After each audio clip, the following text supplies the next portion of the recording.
안녕하세요, 법고리즘입니다. 자, 오늘은 모욕죄나 명예훼손죄, 정말 많은 사건 유형이죠. 특히 코로나 시대를 겪으면서 사건이 조금 더 체감상 증가하고 있는 경향이 있는데요. 모욕죄나 명예훼손죄로 벌금형, 약식명령을 받았다, 또는 집행유예 선고를 받았다.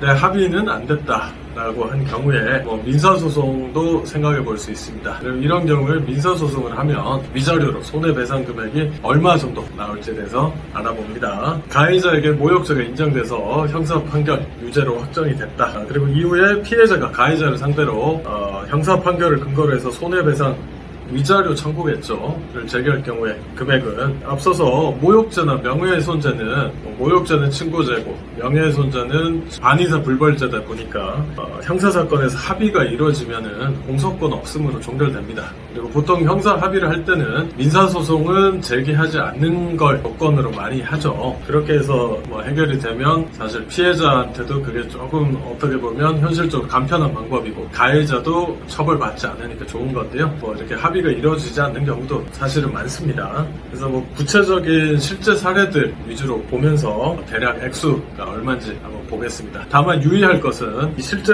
사례들이지만 형식은 비슷해 보이더라도 실제 사건 내용은 하늘과 땅 차이가 날 수도 있으니까 얼핏 비슷하다고 해서 나도 이 정도 나오겠네 이렇게 속단하시면은 좀 곤란할 수도 있겠습니다.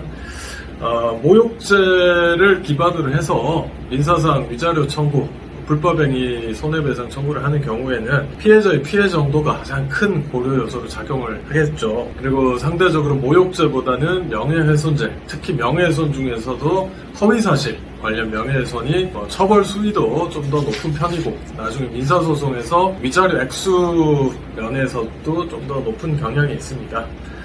먼저 모욕죄 사례들을 몇 가지 살펴보겠습니다. 일반적으로 하는 얘기 중에 모욕죄로 보통 모욕죄로 초범이라고 하고 내용이 그렇게 센 게 아니다 라고 하면은 모욕죄 인정돼도 벌금형, 약식명령 50만원 나오는 경우도 있고 100만원이 나오는 경우도 있는데요. 일반적으로는 형사사건에서 벌금형 액수만큼 위자료도 인정된다 그런 이야기도 있습니다. 실제 위자료 소송에서 그렇게 나오는 경우도 있고요.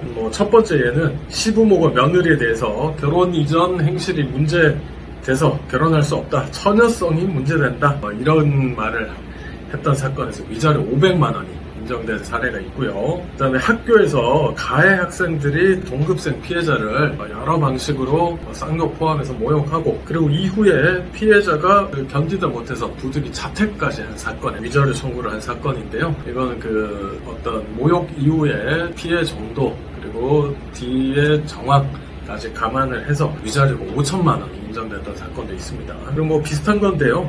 학교에서 같은 친구 학생에게 장애인 새끼, 병신 새끼, 천식 새끼, 나가서 뒤져라, 왜 사냐 등으로 수십 번 쌍욕 등을 하고 모욕을 하는 피해자는 그 후에 외상후 스트레스에 시달리고 이후에 합의는 안 돼가지고 민사소송으로 5천만 원이 인정된 적도 있습니다.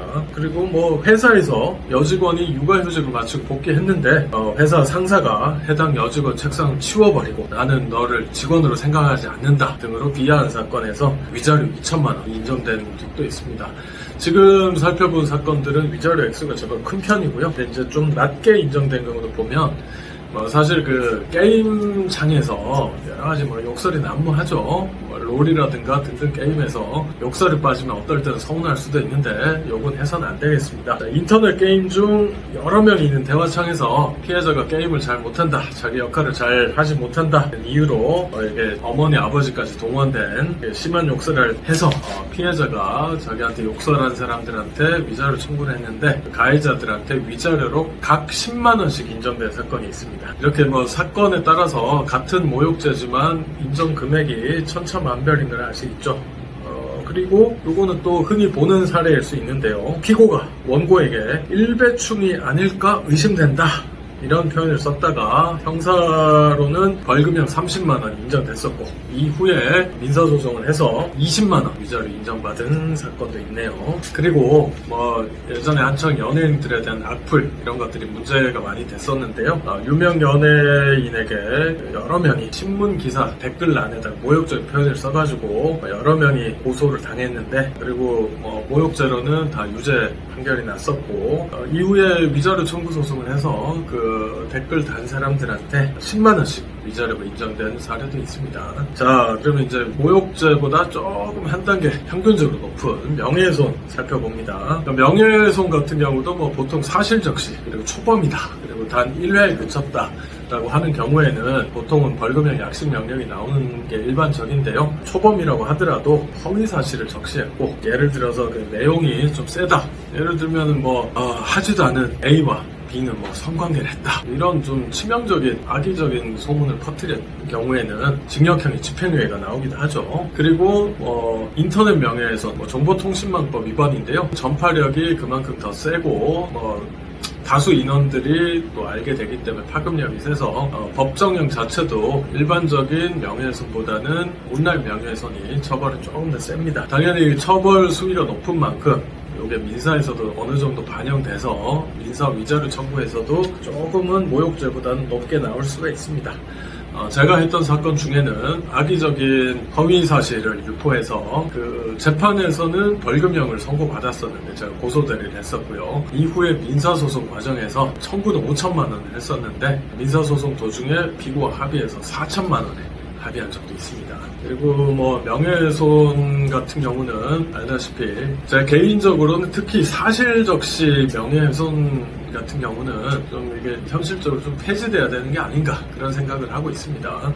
미국이나 유럽 또는 여타 선진국들 봐도 사실적시 명예훼손을 처벌하는 나라가 그렇게 많지는 않거든요. 명예훼손, 모욕죄 그리고 합의 그리고 합의가 안 됐을 경우 민사소송으로 위자료 청구했을 때 얼마 정도 받을 수 있을까 하는 부분을 간단하게 살펴봤는데요. 일단은 이 액수가 얼마나 될까 하는 거는 피해자 쪽에서도 궁금하실 수 있고 가해자 쪽에서도 궁금하실 수 있는데요. 누구나 이렇게 한 번에 실수는 할 수 있지만 가급적 남의 이야기해서 좋을 게 뭐가 있겠습니까? 코로나 조심하세요.